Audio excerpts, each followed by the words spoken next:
You wanted to bring to Tottenham Hotspur? Yeah, look, it was good today for sure. Obviously, going a goal down again, you get tested, and particularly after midweek, and you're looking for what sort of reaction the lads have. And I thought they were outstanding and just staying really calm and clear-headed and playing our football, and we grew into the game. Once we got the grips with it, I thought we were really dominant in just about every area, and maybe a little bit wasteful in the first half and the front third, but then second half we got really clinical, and can't praise the players highly enough in the way that they navigated the challenges we had today. A lot of people outside the maybe thought you might go for another 9 in the window. You were quite clear that probably wasn't something. Is Son's performance today exactly why you didn't? It's not exactly why, but it's one of the reasons. You kind of, I've got a picture in my head about what I want the team to look like, and again, I keep saying sort of we're still at the beginning of it. We're still building. There's still a lot to be done, and it's about sort of putting all the pieces together, and at the same time not neglecting what's right in front of you. And there's some really good footballers at this club, and I think they have the ability to play in the way that this team needs to set up. And Sonny, whether he's playing central or wide, he's got all the sort of characteristics that he can play in any system, but the way we want to play is ideal. Just only because it's the first chance to ask you, Brennan Johnson. Why did you want to bring him to the club? Just another exciting young player. He's a real threat in the front third. He's a bit different to what we've already got. Like I said, he's young, he's ambitious. It's no secret that that's kind of been the model for me, not just here, I've done that wherever I've gone. I think it's just about as much the person you're bringing in as the footballer, and,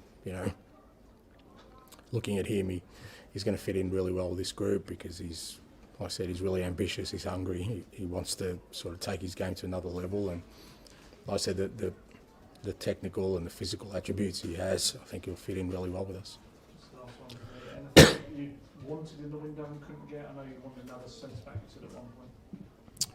No, it's you kind of, when you go through these things, you always understand that there's so many moving parts that I think rarely you come out of it with, an ideal picture, but it doesn't mean it's not a picture that can still work, it's just, we've still done a fair bit in a short space of time. I think I said yesterday, you look at the team we've got now, we've virtually changed half a starting lineup, the way we play, the way we train, totally new coaching staff, training. It was never going to be one window, this rebuild, and where we sit at the moment, I'm really happy with the players we've brought in. And James Maddison, he gets fouled a lot, he gets stick from the crowd, but he doesn't go hiding that he always wants the ball. Is that kind of a real strength of it, is that he kind of thrives on that situation?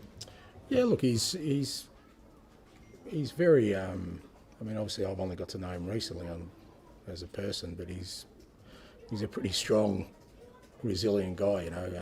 Mentally strong. He likes, I think, not to be targeted, but he wants the ball. He wants it in all situations. He has that quality, and I thought today was a real testament to Sonny, Madders and Romero. They all scored, but those three who are kind of thrust into leadership positions, the way they've embraced that responsibility, not just with words but with actions, and not just on game day, on a daily basis.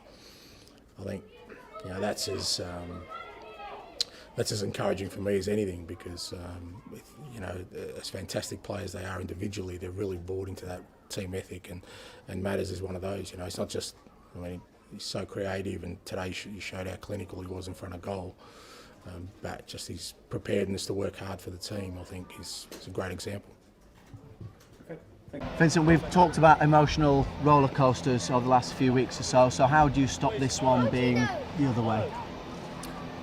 No, I think you show leadership, and in these moments I think you still focus on the things you have to improve on, work hard, make sure everybody stays together, and then also take the positives with you in terms of making sure that those those remain. So it's never easy after a heavy defeat. Don't get me wrong, but that is I think how you have to show leadership in these moments.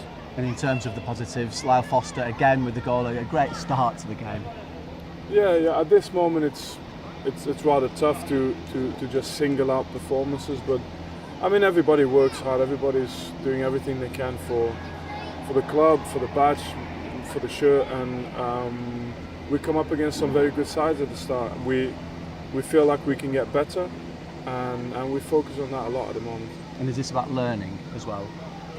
Yeah, I don't like to use the word learning. I expect everyone in life to learn, so it's definitely a part of our job as well. But it's not really the words I want to use after a defeat like this. I think getting better and making sure that, you know, from every moment like this, difficult moment, we take whatever we can out of this to get better quickly. 2 weeks or so until the next match now. What can you do with that, given the number of players that will be leaving for international duty? I think it gives us a lot of time to think, to ourselves as well, look at how we can first of all close the gap, because there's a gap between us and still a lot of sides in this league, but that's the case I guess for most of the promoted sides, if not all. And then make sure as well that we establish, you know, we create a lot of chances, so can we keep that side of the game and then make sure we don't concede chances, and 2 weeks gives you the time to think about that.